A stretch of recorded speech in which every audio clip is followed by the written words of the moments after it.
अध्याय 24। श्री बाबा का हास्य विनोद, चने की लीला, सुदामा की कथा, अन्ना चिंचुड़ीकर और मौसी भाई की कथा, बाबा की भक्त परायणता। अगले अध्याय में अमुक अमुक विषयों का वर्णन होगा। ऐसा कहना एक प्रकार का अहंकार ही है। जब तक अहंकार गुरु चरणों में अर्पित ना कर दो, तब तक सत्य स्वरूप की प्राप्ति संभव नहीं। यदि हम निरभिमान हो जाए तो सफलता प्राप्त होना निश्चित ही है। श्री साईं की भक्ति करने से ऐहिक और आध्यात्मिक दोनों पदार्थों की प्राप्ति होती है और हम अपनी मूल प्रकृति में स्थिरता प्राप्त कर शांति और सुख के अधिकारी बन जाते हैं। अतः मुमुक्षुओं को चाहिए कि वे आदर सहित श्री साईं बाबा की लीलाओं का श्रवण कर उनका मनन करें। यदि वे इसी प्रकार प्रयत्न करते रहेंगे तो उन्हें अपनी जीवन ध्येय तथा परमानंद की प्राप्ति सहज हो जाएगी। प्रायः सभी लोगों को हास्य प्रिय होता है, परंतु स्वयं हास्य का पात्र कोई नहीं बनना चाहता। इस विषय में बाबा की पद्धति भी विचित्र थी। मनोविनोद जब भावपूर्ण होता तो अति मनोरंजक तथा शिक्षाप्रद प्राप्त होता था। इसलिए भक्तों को यदि फिर स्वयं हास्य का पात्र बनना भी पड़े तो उन्हें उसमें कोई आपत्ति न होती थी। श्री हेमाड़पंत भी एक ऐसे ही अपना एक उदाहरण प्रस्तुत करते हैं। चने की लीला शिरडी के बाजार में प्रति रविवार को लगता था और निकटवर्ती ग्रामों से लोग वहां आकर रास्तों पर दुकानें लगाते और माल बेचते थे। मध्याह्न के समय मस्जिद लोगों से ठसाठस भर जाया करता था, परंतु इतवार के दिन तो लोगों की इतनी अधिक भीड़ होती थी कि प्रायः दम घुटने लगता था। ऐसे ही एक रविवार के दिन श्री हेमाड़पंत बाबा की चरण सेवा कर रहे थे। श्यामा बाबा के बाईं ओर व वामन राव बाबा के दाहिनी ओर थे। इस अवसर पर श्रीमान बूटी साहेब और काका साहेब दीक्षित भी वहाँ उपस्थित था। तब श्यामा ने हंसकर अन्ना साहेब से कहा कि देखो, तुम्हारे कोट की बाह पर कुछ चने लगे हुए हैं। ऐसा कहकर श्यामा ने उनकी बाह स्पर्श की और कुछ चने के दाने निकाले। जब हेमाड़पंत ने अपनी बाईं कोहनी सीधी की तो चने के कुछ दाने लुढ़क कर नीचे गिर पड़े, जो उपस्थित लोगों ने उठाए। भक्तों को तो हास्य का विषय मिल गया और सभी आश्चर्यचकित होकर भली भांति के अनुमान लगाने लगे, परंतु कोई भी यह जान न सका कि चने के दाने वहाँ कहाँ से आए और इतने समय तक उसमें कैसे फंसे रहे। इसका संतोषप्रद उत्तर किसी के पास न था, परंतु इस रहस्य का भेद जानने को हर कोई उत्सुक था। तब बाबा कहने लगे कि इन महाशय अन्ना साहब को एकांत में खाने की बुरी आदत है। आज बाजार का दिन है और ये चने चबाते हुए यहाँ आए हैं। मैं तो उनकी आदतों से भली भांति परिचित हूँ और ये चने मेरे कथन की सत्यता का प्रमाण है। इसमें आश्चर्य की बात ही क्या है। हेमाड़पंत बोले कि बाबा, मुझे कभी भी एकांत में खाने की आदत नहीं है, फिर इस प्रकार मुझ पर दोषारोपण क्यों करते हो? अभी तक मैं शिरडी के बाजार के दर्शन भी नहीं किए और आज के दिन तो मैं भूल कर भी बाजार नहीं गया। तब उनके खाने की बात तो दूर है, भोजन के समय भी मेरे जो निकट होते हैं उन्हें उनका उचित भाग दिए बिना मैं कभी भोजन ग्रहण नहीं करता। बाबा, तुम्हारा कथन सत्य है, परंतु जब तुम्हारे समीप ही कोई ना हो तो तुम या हम कर ही क्या सकते हैं? अच्छा बताओ, क्या भोजन करने से पूर्व तुम्हें कभी मेरी याद आती है? क्या मैं सदैव तुम्हारे साथ नहीं हूँ? फिर क्या तुम पहले मुझे अर्पण कर भोजन किया करते हो? शिक्षा। इस घटना द्वारा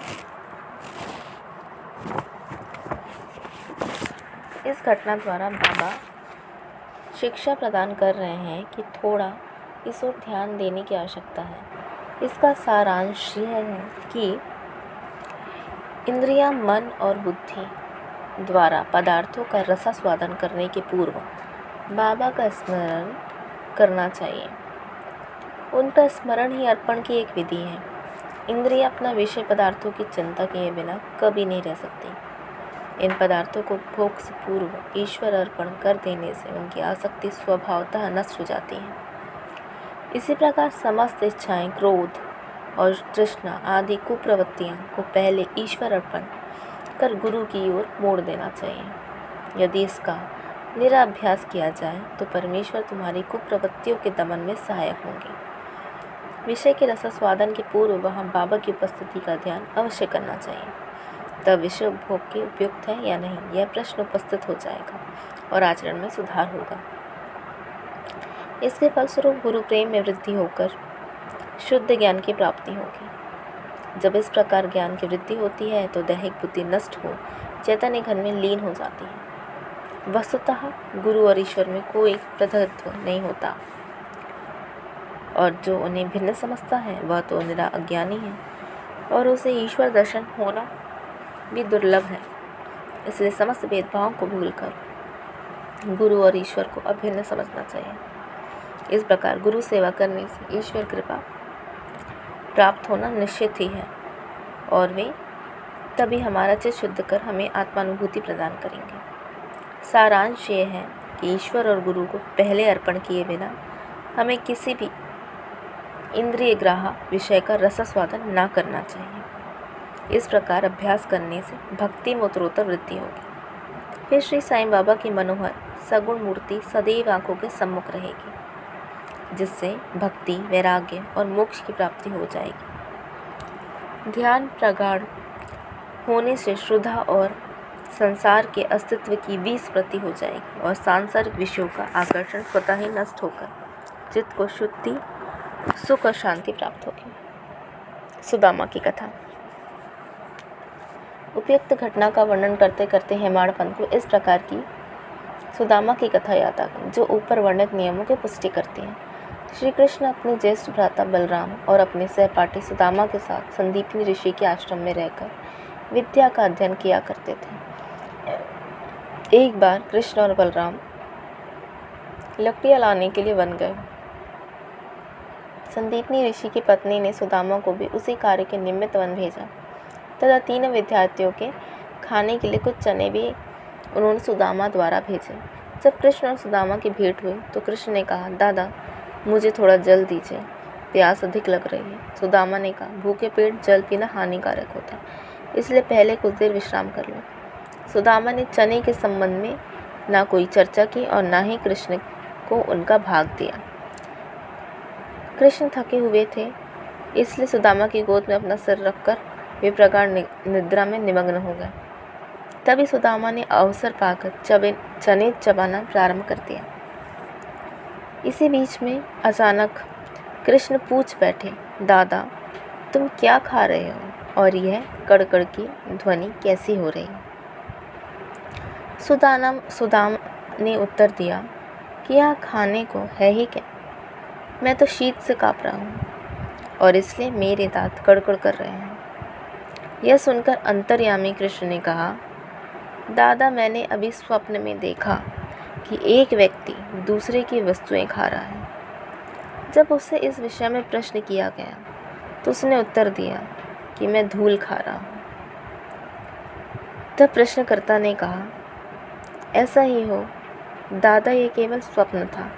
मुझे तो ज्ञात है कि तुम मेरे बिना अन्न का एक दाना भी ग्रहण नहीं करते, परंतु श्रम के वशीभूत होकर मैंने तुमसे ऐसा प्रश्न किया था।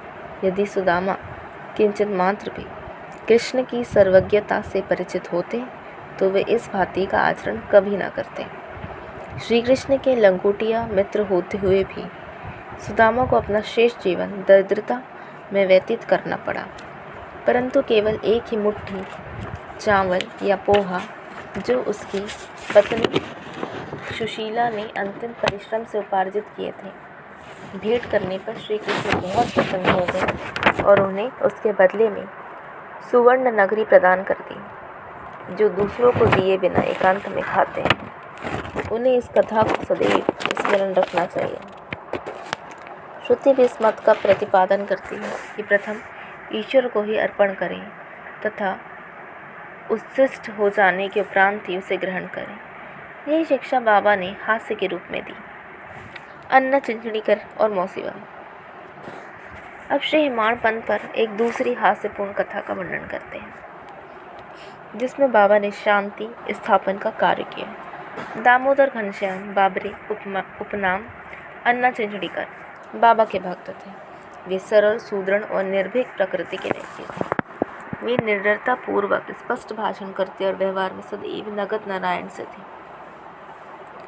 यद्यपि व्यवहारिक दृष्टि से वे रूखे और असहिष्णु प्रतीत होते थे, परंतु अंतःकरण से वे कपटहीन और व्यवहार कुशल थे। इसी कारण बाबा उन्हें विशेष प्रेम करते थे। सभी भक्त अपनी अपनी इच्छा अनुसार बाबा के अंग दबा रहे थे। बाबा का हाथ कटले पर था। दूसरी ओर एक वृद्ध विधवा उनकी सेवा कर रही थी, जिसका नाम वेणुबाई कौलजी था। बाबा उन्हें माँ द्वारा संबोधित करते थे। अन्य लोग उन्हें मौसीबाई कहते थे। एक शुद्ध हृदय की वह वृद्ध महिला थी। वे उस समय दोनों हाथों की मिलाकर बाबा के शरीर को दबा रही थी। जब वे बलपूर्वक पेट दबाती तो पेट और प्राय का एकीकरण हो जाता था। बाबा भी दबाव के कारण यहाँ वहाँ सरक रहे थे। अन्ना दूसरी ओर सेवा में व्यस्त थे। मौसीबाई का सिर हाथों की परिचायन क्रिया के साथ ऊपर नीचे हो रहा था। इस प्रकार सेवा में जुटे हुए अनायासी मौसीबाई का मुँह अन्ना के निकट आ गया। मौसीबाई विनोदी प्रकृति की महिला थी। वे ताना देकर बोली, ये अन्ना बहुत बुरा व्यक्ति है। यह मेरा चुंबन करना चाहता है। इसके केश तो पक गए हैं, परंतु इसे तनिक भी लज्जा नहीं आती। यह सुनकर अन्ना क्रोधित होकर बोले, तुम कहती हो कि मैं वृद्ध हूँ और बुरा व्यक्ति हूँ। क्या मैं मूर्ख हूँ? तुम खुद ही छेड़खानी करके मुझसे झगड़ा कर रही हो। वहाँ उपस्थित सब लोग इस विवाद का आनंद ले रहे थे। बाबा का स्नेह तो दोनों पर था, अन्ना पर भी और मौसीबाई पर भी। इसलिए उन्होंने कुशलतापूर्वक विवाद का निपटारा कर दिया। वे प्रेम पूर्वक बोले, अरे अन्ना, व्यर्थ ही क्यों झगड़ रहे हो? मेरी समझ में नहीं आता कि माँ का चुंबन करने में दोष ही क्या है। बाबा के शब्दों को सुनकर दोनों शांत हो गए और सब उपस्थित लोग जी भर कर ठहाका मारकर बाबा के विनोद का आनंद लेने लगे। बाबा की भक्त परायणता।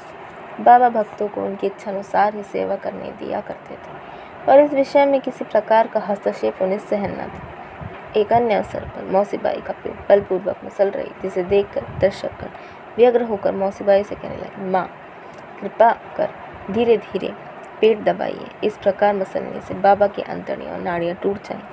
वे इतना भी नहीं पाए कि बाबा अपने आसन से उठे और उठ बैठे और अंगारे के समान लाल आंख क्रोधित होकर और साहस के साथ जो नहीं रुके। उन्होंने दोनों हाथों से सटके को एक छोर पकड़ नाभि में लगाया, दूसरा पास वाले खंभे पर लगाकर उस पेड़ से धक्का देने लगे। सटका 2-3 फुट लंबा था। ऐसा प्रतीत होता था कि वह पेट के छिद्र में प्रवेश कर जाएगा। लोग भयभीत हो उठे कि अब पेट फटने ही वाला है। अब बाबा अपने स्थान पर दृढ़ हो गए। उसके अंतिम समीप होते जा रहा था और प्रतिक्षण पेट फटने की आशंका हो रही। सभी किंकर्तव्य मूढ़ हो गए। वे आश्चर्यचकित और भयभीत हो गए और ऐसे खड़े हो गए मानो गूंगों का समुदाय। यथार्थ में भक्तगण का संकेत मौसीबाई से केवल इतना ही था, वे सहज रीति से सेवा करें, किसी की इच्छा बाबा को कष्ट पहुंचाने की नहीं। भक्तों ने तो यह कार्य केवल सद्भावना से प्रेरित होकर किया था, परंतु बाबा अपने कार्य में किसी का हस्तक्षेप कण मात्र भी होने देना ना चाहते थे। भक्तों की आश्चर्य हो रहा था कि शुभ भावना से प्रेरित कार्य दुर्गति में परिणत हो गए और वे दर्शक बने रहे। अतिरिक्त कर क्या कर सकते थे। भाग्यवश बाबा का क्रोध शांत हो गया और सटका छोड़कर वे पुनः आसन पर विराजमान हो। इस घटना से भक्तों ने शिक्षा ग्रहण करी कि अब दूसरों के कार्य में कभी भी हस्तक्षेप ना करेंगे और सबको उनकी इच्छा अनुसार बाबा की सेवा करने देंगे। केवल बाबा ही सेवा का मूल्य आंकने में समर्थ थे। श्री सद्गुरु साईनाथ अर्पणमस्तु। शुभम भवतु। ओम साईं राम, जय साईं।